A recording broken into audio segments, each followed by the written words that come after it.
Okay, we're going to talk about a Roman legion, how it looked, what it was made up of, and then we're going to watch how one would fight a Greek army. The first troops would have been the velites.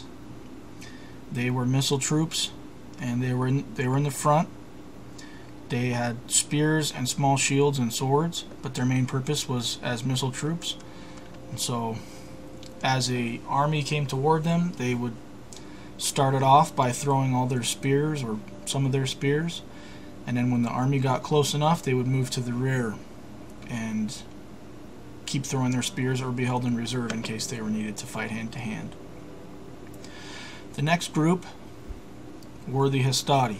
These were the newest troops, the youngest troops, and they had a large shield called a scutum, and they had a sword called a gladius, and they had a spear called a pilum. The pilum wasn't a typical spear.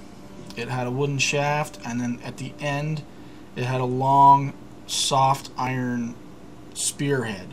And so they would throw it before they charged, or while they were charging, and it would either hit the ground and bend and then become unusable to the enemy. They couldn't throw it back, or it would hit a shield and bend in the shield, and then the shield would become unusable, or it would hit somebody and injure them.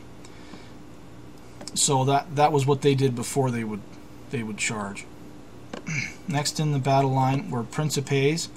These were the trained troops. These were they were the 30-year-old, 40-year-old troops, and they were more experienced. And so they would come up second in the battle line, the principes.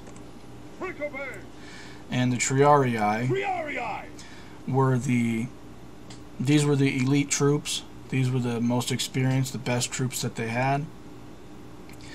And they had spears. They also had what the others had. They had a gladius and a scutum, but they didn't have a pilum. They had a spear, and I can't remember what this spear is called. But if a battle was going poorly, these guys were brought in, and they would rush through the lines and stab the other army with their spears and try to scare the other army and buy some time for the hastati or the principes to regroup. So they were kind of the last line of defense. If you had to rely on the triarii, then the battle wasn't going well. Now this was called the maniple system because they had different grades of troops in different lines, and so they could be moved to different parts of the battlefield. If the hastati became tired or they were being beaten, then the principes could move up and relieve them. And same with the triarii, but that was in a dire circumstance. Some of their mechanical weapons. This is the ballista. They would make a rope of animal sinew, and that would create the tension. They would twist it and twist it, and that would create the tension. And they would let it go, and it would launch a huge spear into the other army, or at a fortification, or at a wall, or something. These were scorpions, and they were like kind of like small ballista. They would launch a little bit bigger than an arrow, kind of a medium-sized spear at the army, and they could shoot it faster than the ballistas could shoot.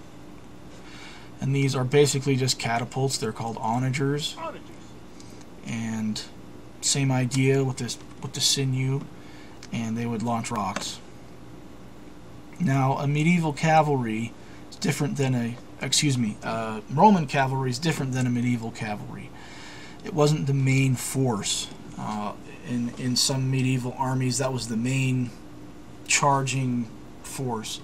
These were mainly, the intent of a Roman cavalry was to run around the field, chase down archers, fight other cavalry. They were also meant to protect the flanks of the army. The flank is the side. As you can see, they're all arranged to fight from the front. So if someone comes up to the side, then, or from the rear especially, then they're in trouble. And so the cavalry were mainly of use because they were so mobile. The Roman army was mainly an infantry-based army.